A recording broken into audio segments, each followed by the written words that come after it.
सच कहें तो ऐसी फिल्में कभी कभी ही आती हैं। एक काफ़ी लंबे अंतराल के बाद अक्सर इन फिल्मों को देखने को मिलता है, जिसे आप फैमिली कॉमेडी ड्रामा कह सकते हैं। और ऐसी फिल्म जो फैमिली के साथ बैठकर वाकई बड़े मज़े के साथ देखा जा सके, कुछ सीखा जा सके, कुछ पाया जा सके, कुछ कमाया जा सके। नमस्ते, मैं अजय साहनी स्टार हूं और रियल रिपोर्टर न्यूज स्टार पे एक रिव्यू देने जा रहा हूं उस फिल्म का जिसे आप पूरे परिवार के साथ देख सकते हैं। थिएटर में लग चुकी है। उसका नाम है विन्नी एंड फैमिली। जी हाँ, विन्नी एंड फैमिली में ऐसे तो स्टार किड्स दिखाई दे रहे हैं आपको, एक नवोदित बिल्कुल नई जो अपनी डेब्यू की हैं। ये उनकी डेब्यू फिल्म है। अंजनी धवन स्टार किड हो सकती हैं, लेकिन ये एक बड़े स्टार की भतीजी हैं।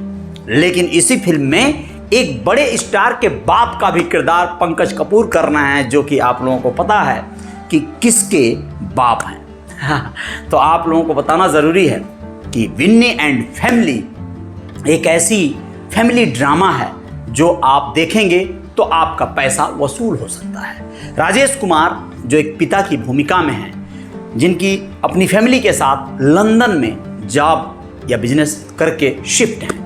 उनके माता पिता जो बुजुर्ग हैं वह गांव में हैं, बिहार में हैं। लेकिन एक समय आता है कि वो माता पिता घूमने के लिए जाने वाले रहते हैं। हिमानी शिवपुरी राजेश कुमार की माँ बनी हैं, यानी कि विन्नी की दादी और दादा हिमानी शिवपुरी और पंकज कपूर। बेहतरीन भूमिका अदा किया है इन दोनों ने।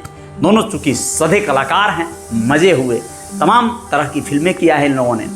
तो इसमें ये लोग बिहार से लंदन जाते हैं अपने बच्चों के साथ कुछ समय छुट्टियां बिताने, मात्र 2 महीने के लिए। इस दरमियान वहां पर हाई प्रोफाइल जीवन जीने के आदी हो चुके राजेश कुमार, उनकी पत्नी चारू शंकर बेहतरीन भूमिका अदा की हैं। अपने अपने भूमिकाओं के साथ सभी लोगों ने इंसाफ किया है। नवोदित कलाकार नमन त्रिपाठी ने भी बेहतरीन कार्य किया है। संजय त्रिपाठी के निर्देशन में बनी ये फिल्म बहुत ही शानदार बनाई गई है। जानदार उन्होंने निर्देशन किया है और बहुत ही बेहतरीन कोशिश किया है। मैं आप लोगों को बताना चाहता हूं कि जैसे ही फैमिली में पता चलता है, राजेश कुमार बताते हैं कि माँ और बाबूजी आने वाले हैं, वो कोशिश करते हैं कि उनकी वेस्टर्न स्टाइल वाली परिवार की जो पूरी परिपाटी है बदल दिया जाए मात्र 2 महीने के लिए। इससे बच्चे थोड़ा सा परेशान होते हैं, लेकिन कोशिश सफल होती है। 2 महीने जैसे तैसे ये लोग वेस्टर्न स्टाइल से बिहारी स्टाइल में कन्वर्ट हो जाते हैं। ये कन्वर्जन चलता है, इस बीच तमाम कॉमेडी का तड़का है और 2 महीने बाद समय बिताकर किसी तरह छुट्टियां बिताकर वापस बिहार चले आते हैं दादा दादी। अब क्या होता है, वहां पे राहत भरी सांस ली जाती है। आप लोगों को बताना ज़रूरी है कि विन्नी वहाँ पर किस तरह से एक बहुत ज़्यादा अनकंफर्टेबल फील कर रही थी। उसे अपने दादी दादा से बिल्कुल नफरत सी हो जाती है। इसमें एक जनरेशन गैप दिखाया गया है। एक पुराने हमारे दादा दादी और नए कल्चर के पोते पोतियों के बीच कितना डिफरेंस हो जा रहा है। वो लोग एक्सेप्ट नहीं कर पा रहे हैं अपने बूढ़े बुजुर्ग हो रहे माता पिता को नहीं, बल्कि दादा दादी नाना नानी आदि जैसे रिश्तों को, महत्वपूर्ण रिश्तों को।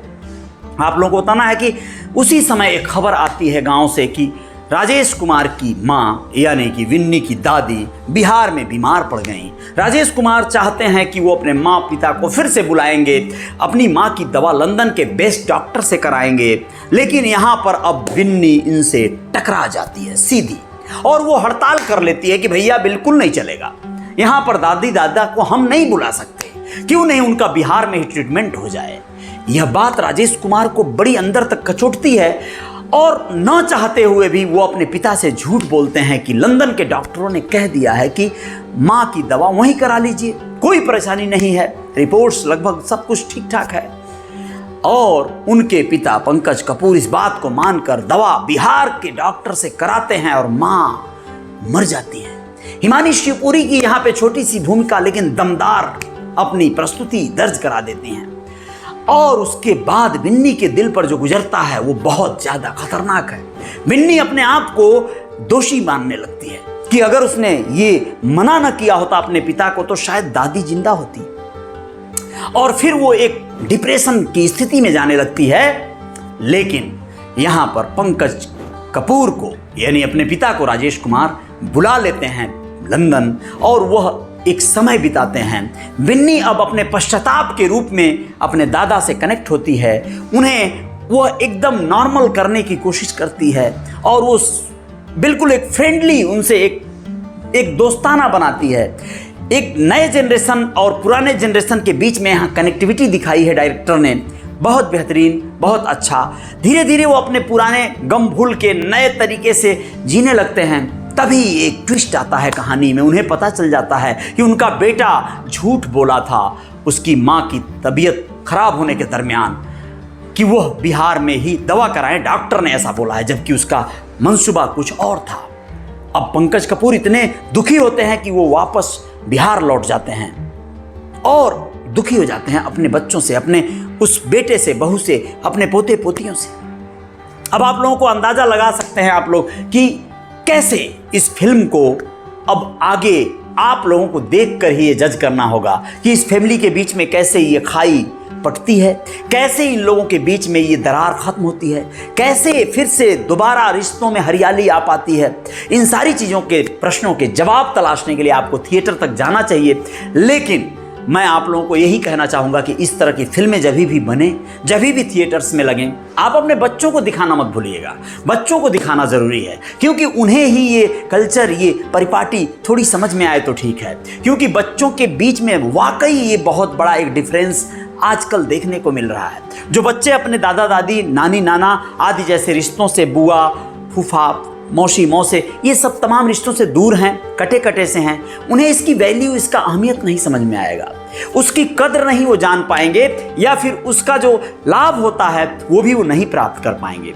तो आपको ये फिल्म दिखनी चाहिए, पूरे परिवार के साथ आप जाइए और अपने नज़दीकी थिएटर्स में इसको इंटरटेन कीजिए, एंजॉय कीजिए, कुछ सीखिए, कुछ बच्चों को सिखाइए। बहुत दबाव नहीं बनाना है, बहुत पोलाइटली बच्चों को समझाना है, क्योंकि उनका दोष नहीं है। इस फिल्म में ये एक मैसेज जाएगा आपको कि उनका दोष नहीं है इस गैप में, इस परेशानियों में। दोष कहाँ है, क्या है, उसे समझने को मिलेगा। जय जयकार जारी रहेगी। रियल रिपोर्टर न्यूज स्टार पे रहेंगे आप तो मजा आएगा। ऐसे ही कुछ और खबरों के साथ आएंगे। सब्सक्राइब कर लीजिएगा हमारे इस चैनल को और शेयर कर दीजिएगा इस वीडियो को, जिससे कि और भी कुछ लोगों तक बात पहुंच जाए। जय हिंद, जय भारत, शुक्रिया, नमस्कार।